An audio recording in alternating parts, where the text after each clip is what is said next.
तो आज 10+2 सिलेबस की इंग्लिश की आपकी फर्स्ट वीडियो लेकर आए हैं और इस वीडियो के अंदर हम अपना सिलेबस स्टार्ट करने जा रहे हैं और इसमें फर्स्ट पोइम है माय मदर एट 66। यानी हमारे सिलेबस की जो फर्स्ट पोइम है वो my mother at 66 written by Kamala Das. Kamala Das है जो एक पोइटेस है, a famous poetess of India. ये जो पोइम है, टोटल पोइम्स हमारी कल की वीडियो में भी हमने आपको बताई थी कि 11 मार्क्स की आती है।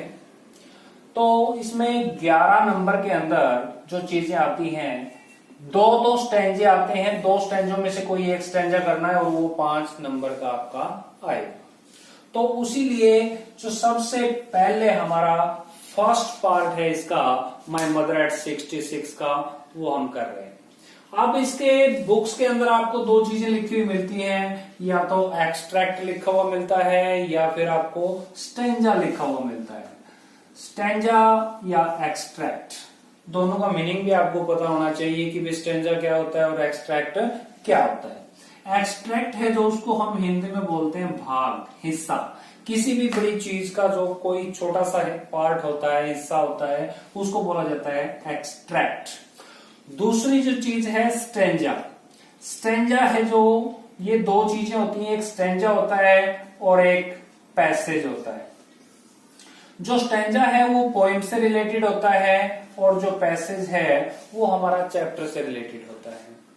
बहुत सारे जो टीचर्स हैं या स्टूडेंट्स हैं वो बोलते हैं कि भाई चलो हम पोइम को रीड करते हैं, लेकिन पोइम को रीड नहीं किया जाता, पोइम को रिसाइट किया जाता है।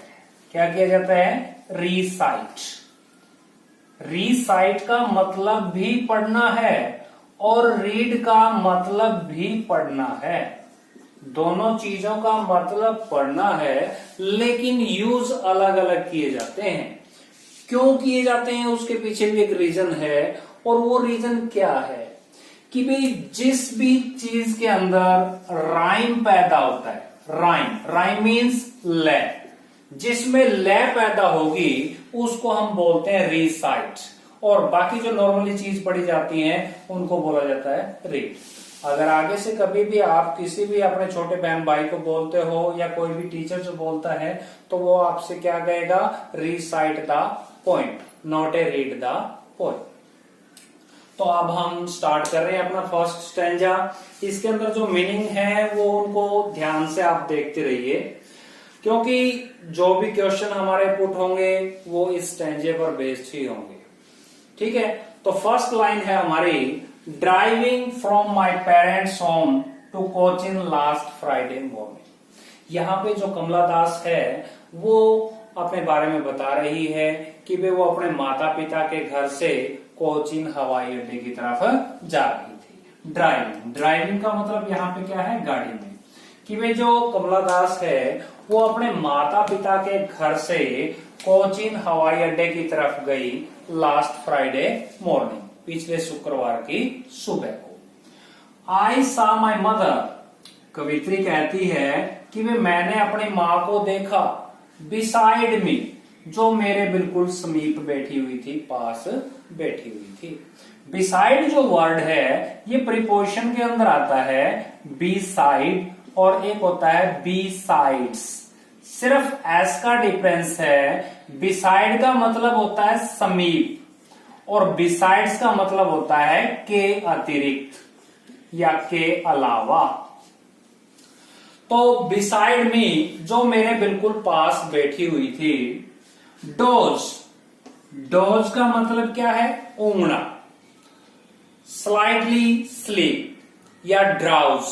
क्यों मीनिंग में बता रहा हूं आपको साथ साथ? क्योंकि 1 नंबर का क्वेश्चन आपका कंफर्म आएगा जिसके अंदर सिमिलर वर्ड पूछे जाते हैं, जिसको हम सिनोनियम भी कह सकते हैं या सिमिलर मीनिंग भी कह सकते हैं या सेम मीनिंग भी कह सकते हैं। तो एक क्वेश्चन आपसे पूछेंगे, जैसे इसमें 4th क्वेश्चन दिया हुआ है, find from the stanza words that mean. इस सब पैरे में से या स्टैंजे के अंदर से आपको वो चीज चुननी है जिसका अर्थ यही होता है। तो इस प्रकार के जो मीनिंग है वो आपसे पूछे जाएंगे। तो डोज का मतलब क्या होता है? ऊंघना। ओपन माउथ, उसका मुंह खुला था। हर फेस एसन लाइक दैट, एसन, एसन का सही मीनिंग होता है राख। यहां पे क्या है? पीला पड़ा हुआ है।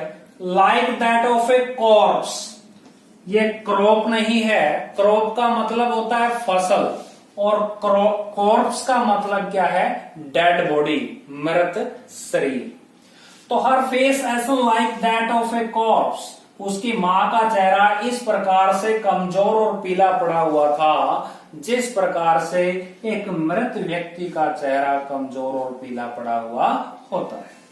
And realised with pain, realised होता है महसूस करना, और वो दर्द के साथ महसूस करती है कि that she was as old as she looked, कि वे वो इतनी ही बूढ़ी दिखाई दे रही है जितनी वो बूढ़ी है।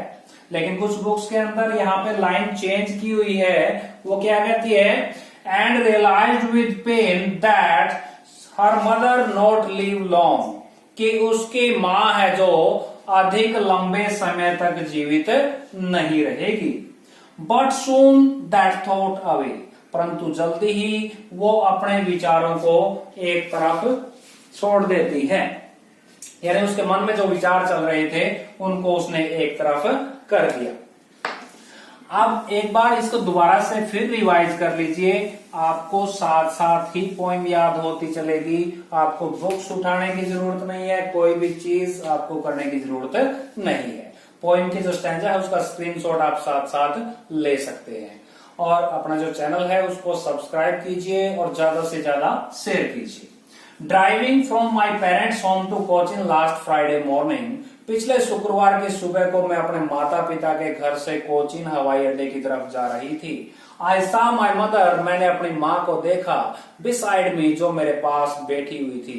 डोज, ऊँघ रही थी। ओपन माउथ, उसका मुंह है जो वो खुला था। हर फेस ऐसा लाइक दैट, उसका चेहरा इस प्रकार से कमजोर और पीला पड़ा हुआ था। दैट ऑफ ए कॉर्प्स, जिस प्रकार से एक मृत शरीर का चेहरा है जो वो कमजोर और पीला पड़ा हुआ था। एंड रियलाइज्ड विद पेन, और दर्द के साथ महसूस करती है दैट की हर मदर या she was as old as she was, कि वो इतनी ही बूढ़ी दिखाई दे रही है जितनी वो बूढ़ी है। लेकिन इसके साथ साथ एक दूसरी लाइन इसके अंदर ऐड की गई है हमारे जो एनसीईआरटी की बुक है उसके अंदर, कि वे realized with pain that her mother not live long, कि उसकी माँ है जो अधिक लंबे समय तक जीवित नहीं रहेगी। But soon that thought away, परंतु वो जल्दी ही उस विचार को एक तरफ रख देती है। तो ये स्टैंजा है, इसके अंदर जो डिफिकल्ट मीनिंग जो आपके पूछे जाते हैं, एक तो होता है डिसाइड का, डिसाइड का मतलब है समीप या नजदीक। एक पूछा जाता है डोज का, डोज का मतलब होता है ऊँघना, स्लाइटली स्लीप या ड्राउज, और रियलाइज महसूस करना, फील। एक आगे आपका कॉर्प्स, कॉर्प्स का मतलब होता है डेड बॉडी। तो ये 3-4 मीनिंग ही इसके अंदर इंपॉर्टेंट आते हैं जो आपसे अक्सर एग्जाम के अंदर पूछे जाते हैं। अब इसके बाद इससे रिलेटेड हमारे आते हैं क्वेश्चन। अब क्वेश्चन भी इसमें 2-3 क्वेश्चन जो मैंने कल भी आपको बताए थे कि भाई एक तो हमारा नेम, किस चीज का name? Name of the poet and name of the poem. एक क्वेश्चन कंफर्म है जो आपसे पूछा जाता है। दूसरी चीज इसके अंदर पूछते हैं राइम, राइम स्कीम और राइम पेयर। ये भी मोस्ट इंपोर्टेंट है और 10th में भी तो बहुत बार क्वेश्चन पूछा जाता है। तो 2 क्वेश्चन ये हैं। तीसरा क्वेश्चन पूछा जाता है वो होता है मीनिंग, वर्ड से रिलेटेड मीनिंग का। अब जैसे फर्स्ट क्वेश्चन इसके अंदर दिया हुआ है, name the poem and the poet. बच्चे क्या करते हैं, सीधा लिख देते हैं my mother at 66 by Kamala Das, but it is not exact way to write their answer. सबसे बढ़िया तरीका इसका क्या है कि वे कंप्लीट लाइन में उसका आंसर दीजिए। The name of the poem is my mother at 66 and the name of the poetess is Kamala Das. सभी बुक्स के अंदर क्या लिखा हुआ है, पोइट, लेकिन जो कमला दास है वो क्या है, पोइटेस है, नॉट ए पोइट। तो एग्जामिनर पोइट लिख सकता है क्यों, ताकि बच्चों को पता ना चले कि भाई ये पोइट है या पोइटेस है, लेकिन हमें कंफर्म है ये चीज कि भाई इस पोइम के जो हमारे हैं वो कौन है, कमला दास जो एक पोइटेस। इसके अलावा जो आगे आपके हर एक पोइम में आपको काम आने वाली चीज है वो क्या है, सबसे मेन चीज आपकी यही आती है कि वे कोई भी जो क्वेश्चन आपसे पूछा जाता है उस क्वेश्चन का आप आंसर कैसे देते हो। ये आपके स्टैंजा के अंदर भी काम आएगा और जो पैसेज है, अनसीन पैसेज है, उनके अंदर भी काम आएगा। क्वेश्चन है जो वो 2 टाइप से ही पूछा जाता है। कैसे पूछा जाता है? फर्स्ट टाइप का जो क्वेश्चन है वो हमारे साथ शुरू होता है आपका हेल्पिंग वर्ब से। कोई भी जो क्वेश्चन है वो आपका किससे स्टार्ट होता है? हेल्पिंग वर्ब से। और दूसरे टाइप का जो क्वेश्चन पूछा जाता है वो स्टार्ट होता है WH परिवार से। तो आपको ज्यादा रट्टाफिकेशन करने की जरूरत नहीं है कि क्वेश्चन का आंसर क्या आएगा, आपको स्टैंजे में से आपको उसका आंसर मिल जाएगा। सिर्फ आपको लिखने का तरीका आना चाहिए कि वे वो आपको लिखना कैसे है। तो जो क्वेश्चन हेल्पिंग वर्ब से स्टार्ट होता है, चाहे कोई भी आपका क्वेश्चन है, उस क्वेश्चन का आंसर हमेशा ही यस और नो में दिया जाता है। कोई भी जो क्वेश्चन है जो हेल्पिंग वर्ब से स्टार्ट होगा उसका आंसर सिर्फ और सिर्फ यस और नो में दिया जाएगा। इसके अलावा उसका आंसर देने की हमें कोई जरूरत नहीं है। दूसरे जो क्वेश्चन है वो जो क्वेश्चन स्टार्ट होते हैं वो WH परिवार से शुरू होते हैं। अब कई बच्चे तो ऐसे होते हैं उनको यही नहीं पता होता कि क्वेश्चन में पूछा क्या गया है। हमें उन चीजों के बारे में जो वर्ड दिए होते हैं उनके बारे में हमें पता होता है, लेकिन हम ये नहीं समझ पाते कि क्वेश्चन के अंदर पूछा क्या गया है। तो क्वेश्चन के अंदर सिर्फ 5 या 6 वर्ड ही पूछे जाते हैं। उसका मीनिंग अगर आपको पता है तो आप आसानी से उन चीजों को कर सकते हैं। वो वर्ड कौन कौन से एक बार देख लीजिए। जो क्वेश्चन वर्ड है हमारे उसमें आता है फर्स्ट हु मीन्स कौन। इसके बाद आता है वाई मीन्स क्यों। इसके बाद आता है हाउ मीन्स कैसे। एक वर्ड आता है वेयर मैंने कहा। एक वर्ड आता है व्हेन मीन्स कब। और एक वर्ड आता है विच, कौन सा या कौन सी। ये वर्ड आगे तो आपको ऑटोमेटिक उस क्वेश्चन का मीनिंग पता चल जाएगा। अब जैसे सेकंड क्वेश्चन आपका देखिए, where was the poetess going. इन्होंने पोइट लिखा हुआ, पोइटेस आएगा यहाँ पे। तो वेयर, अब वेयर वर्ड हमने देखा और इसका मीनिंग देखा हमने क्या है, कहा। पोइटेस का हमें पता है, गोइंग का हमें पता है, जाना होता है। तो क्वेश्चन का मीनिंग अपने आप आपको पता चल जाएगा। Where was the poetess going, कवित्री कहां पर जा रही थी।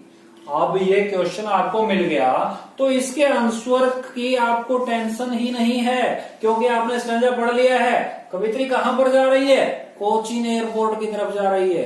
अब क्वेश्चन को देखिए as it is, where was the poetess going. अब हम क्वेश्चन को एक बार दोबारा से यहाँ पे लिख लेते हैं, क्योंकि इसको एक बार समझ लिया तो आपको दोबारा समझने की जरूरत नहीं है। क्या कह रहे हैं, where was the poetess going.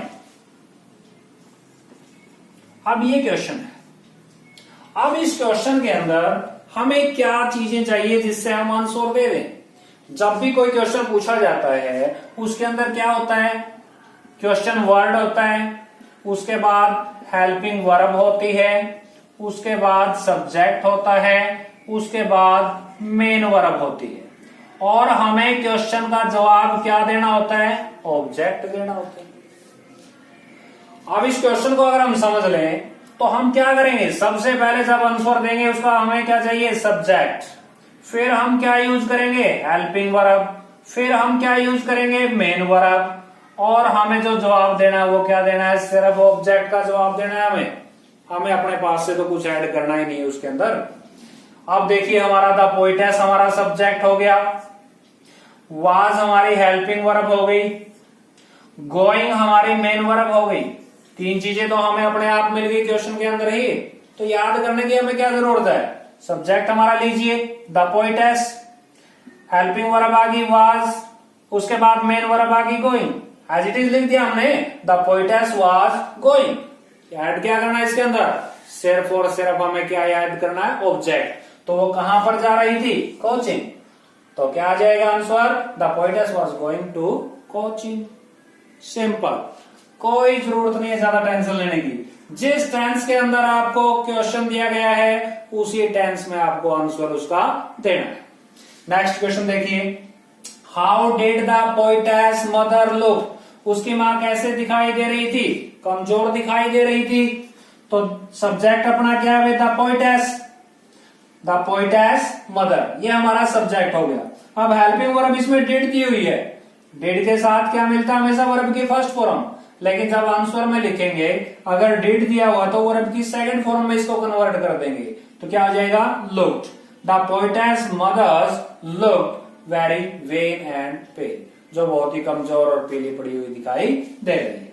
Next है, find from the stanza words that mean. इस स्टैंजे के अंदर, पद्यांश के अंदर ये शब्द दिए हुए हैं जो इनसे मिलते जुलते हैं। फर्स्ट वर्ड क्या है, by the side of. By the side of का मतलब होता है पास में, नजदीक। तो इससे मिलता जुलता वर्ड हमारा कौन सा गई, बिसाइड। नेक्स्ट वर्ड दिया हुआ है ड्राउज। ड्राउज का मतलब होता है ऊमना, तो इससे मिलता जुलता वर्ड कौन सा है, डोज। नेक्स्ट वर्ड क्या है, डेड बॉडी। डेड बॉडी का मतलब क्या है, मृत शरीर, और उससे रिलेटेड कौन सा है हमारा, कॉर्प्स।